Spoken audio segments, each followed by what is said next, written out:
Welcome back, ladies and gentlemen. The third crew from the Republic Media Network touched down at the Gaza Strip today, and the reality our reporters are bringing up is a very, very volatile reality. Biden has been in Tel Aviv, and the US has heavily pitched right behind Israel in this fight. The US has declared that the blast on the Gaza hospital is likely to be by the Palestinian Islamic Jihad rocket misfiring. The blame game can continue.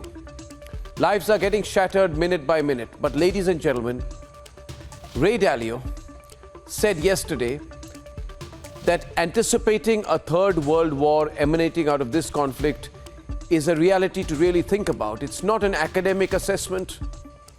It's not an overstatement. And in my view, I agree with him. Because as this is becoming more and more a fight between terrorist supporters and those who want to eradicate Islamist terror, there is a very real possibility, especially before the Muslim world, on whether they will unite in support of the Hamas. If the Muslim world unites behind a terrorist group, if the Muslim world makes this unfortunately a case about religion or religious identity, which it should not be, and less an issue about terrorism, which it should be, if that is a mistake that the Muslim world shall make, then we may as well be heading towards World War III. And if the Muslim world does not unite, there is not a midline to diffuse the situation, because in the fight against Hamas terrorism, no nation, in my view, can be a fence-sitter, an outside supporter.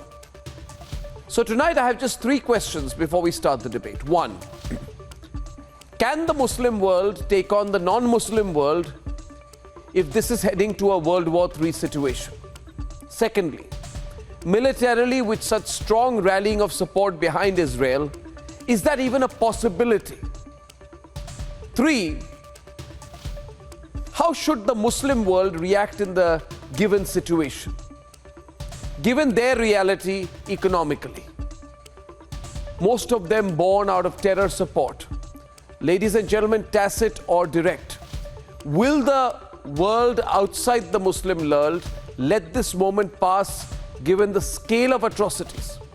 Or will the decision maker of which way this goes be this time dependent on the move taken by one side, which will continue on its pledge to eradicate Islamist terror once and for all?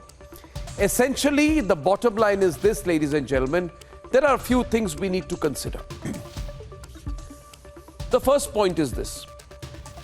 Calmly, the Muslim world, in my view, should take two steps back and evaluate the situation for themselves.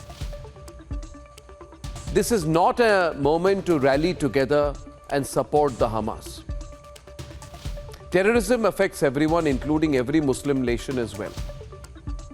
So they should reconsider before being pushed into this Muslim world versus non-Muslim world narrative that some people are trying to set. Secondly, economically, it makes sense for nobody. Not for America and not certainly for the Arab nations. And thirdly, we must always remember that we are just one sliver away from an escalation involving the greater powers.